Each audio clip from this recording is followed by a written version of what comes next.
నూతన సంవత్సరంలో విశాఖకు సంబంధించి శుభవార్తలు వింటున్నామని మొన్న విశాఖలో 2 లక్షల కోట్ల పెట్టుబడులకు ప్రధాని మోదీ శంకుస్థాపన చేశారని అలాగే విశాఖ స్టీల్ ప్లాంట్ పోరాటానికి శాశ్వత పరిష్కారం దొరికిందని భీమిలి ఎమ్మెల్యే గంటా శ్రీనివాసరావు అన్నారు. ఉక్కు కర్మాగారానికి 11,500 కోట్ల ప్యాకేజీ కేంద్రం ప్రకటించిందన్నారు. కూటమి ప్రభుత్వంతోనే అది సాధ్యమైందని స్టీల్ ప్లాంట్ కోసం 32 మంది ప్రాణత్యాగం చేశారన్నారు. స్టీల్ ప్లాంట్ వచ్చిన తరువాత విశాఖ ఉక్కు నగరంగా పేరు సంపాదించిందన్నారు. స్టీల్ ప్లాంట్ రాష్ట్ర ప్రజల ఆత్మ గౌరవమని అందుకే తాను 4 ఏళ్ల ముందే ఎమ్మెల్యే పదవికి రాజీనామా చేశారని గంటా శ్రీనివాసరావు తెలిపారు. ప్రైవేటీకరణ నిర్ణయం వచ్చిన తరువాత అప్పటి సీఎం జగన్ స్టీల్ ప్లాంట్ శిబిరానికి ప్లాంట్ కు వెళ్లలేదని ఢిల్లీకి వెళ్లి మాట్లాడలేదని విమర్శించారు. అదే చెప్పింది. ఇప్పుడు దాని ఆ విధి విధానాలు ఏంటి, దీన్ని ఎలా ఏంటి అనేది ఇప్పుడు స్టీల్ మినిస్టర్ గారు ఇప్పుడు ఆల్రెడీ మన రామ్మోహన్ రెడ్డి గారు కూడా కలిసి వాళ్ళ మీద ఒక ప్రకటన చేయబోతున్నారు. చేసిన దాకా ఇంకా మనకు కూడా ఎగ్జాక్ట్ గా ఏంటి తెలియదు.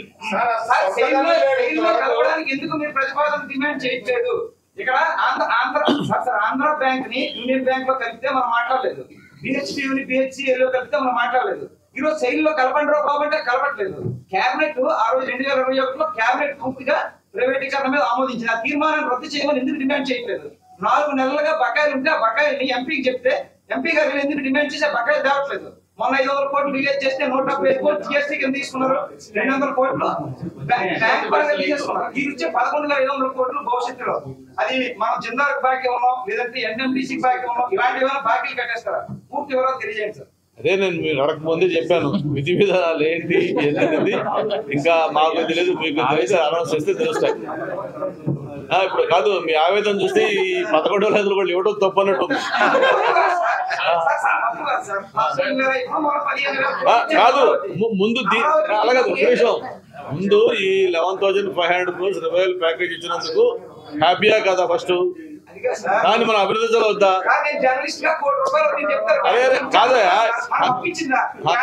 అదే చెప్తాను, ముందు చెప్పా కదా, ఇంకా విధి విధానం ఫైనలైజ్ కాలేదు.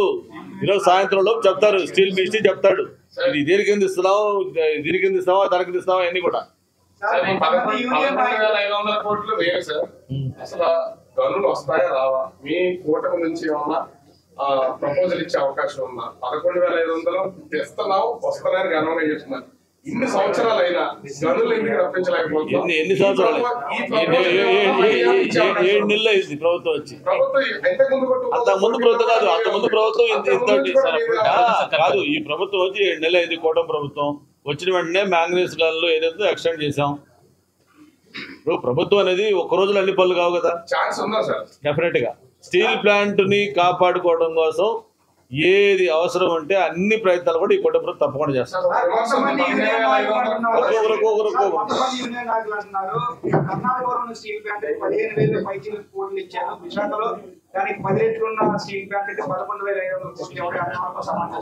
అదే విధంగా విశాఖ స్టీల్ ప్లాంట్ సేల్ విలీనం చేయాలి, లేకపోతే ఆ గనులు కేటాయించాలంటే కొంతమంది యూనియన్ నాయకులు డిమాండ్ చేస్తారు.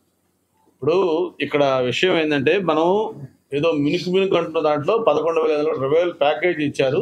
దాని విధి విధానాలు ఏంటనేది వస్తే మనకి క్లియర్గా అర్థమవుతుంది. దీనివల్ల అడ్వాంటేజ్ ఏంటి, ఏ విధంగా ఇది సర్వైవ్ కాబోతుంది, ఇవన్నీ కూడా.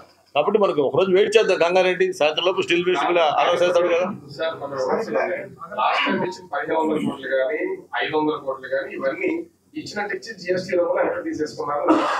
ఇప్పుడు కూడా 11,500 కోట్లు ఇచ్చి అప్పుల రూపంలో తీసేసుకుని కాదు, తీసేసుకుని ఎవరికైతే ప్రైవేట్ కమ్మేయాలనుకున్నారో వాళ్ళకి అప్పులన్నీ క్లియర్ చేసి కట్టబెట్టాలనేది ఉంది అనేది విమర్శ. అట్లా ఏం చేస్తే మన తమాయికులు ఉండగానే అది కాదు ఫస్ట్ పాయింట్.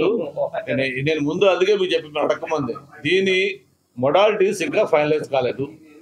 ఆ మొడాలిటీస్ ఫైనలైజ్ అయినాక మనం ఏం మాట్లాడుతుందో నాకు అర్థం ఉంటుంది. అర్థం కాదు లేకుండా మనం ఏం మాట్లాడుతుందో దానికి మీనింగ్. ఓకే.